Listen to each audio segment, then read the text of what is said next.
Vous. RMC, chez vous, on continue notre série de reportages à Roanne où nos journalistes Vincent Chevalier et Romain Poiseau ont posé leurs bagages depuis lundi. Et ils ne sont pas les seuls parce que depuis le début du conflit en Ukraine, la ville, elle a accueilli beaucoup. Elle a accueilli des réfugiés qui ont fui. Bonjour Romain, on vous Bonjour, retrouve Apolline. en direct ce matin.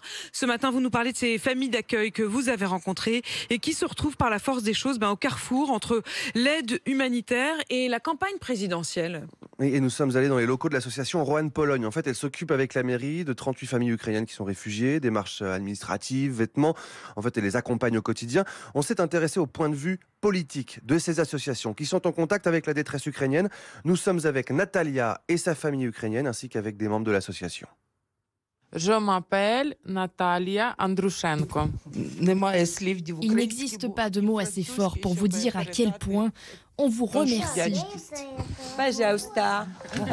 Qui savent qu'il y a des élections présidentielles. Est-ce que vous connaissez les deux candidats maintenant qui sont en liste? Même si on ne comprend pas grand-chose à votre politique, à votre président et à son adversaire, je tiens à vous dire une chose. Chaque citoyen doit savoir que c'est lui le pouvoir. Je m'appelle Marianne Sacha. Je suis le président de l'association Roanne-Pologne. Est-ce qu'il faut donner les voix à Marine Le Pen? Elle disait qu'elle avait de l'admiration pour Poutine. C'est ça qui m'inquiète, je veux dire. La position française d'Emmanuel Macron qui était premier à réagir, rien que pour ça, effectivement, donc je votais pour lui. La France aussi, c'est la situation mondiale. Il ne faut pas seulement regarder son nombril. Après que ça fera l'unanimité un peu chez tout le monde, je suis peut-être un petit peu plus réservé. Je voudrais rajouter, sachez que chaque citoyen, c'est le président. Vous pouvez changer les choses à tout moment.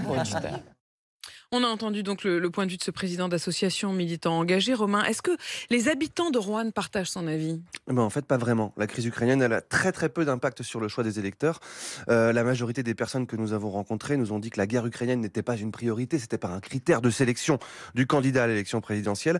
C'est le cas de ces 3 étudiants, 3 jeunes de 22 ans, électeurs de Marine Le Pen, plus préoccupés par leur quotidien que par le contexte international.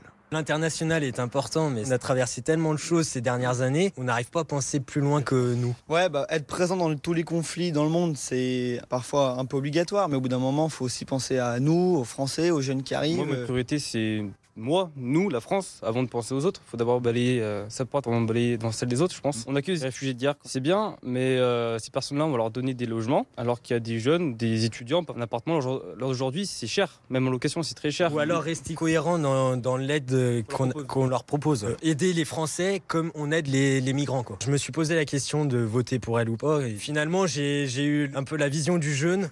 Et où tu avais les moins de 30 ans exonérés d'impôts, et puis surtout par rapport à la sécurité aussi.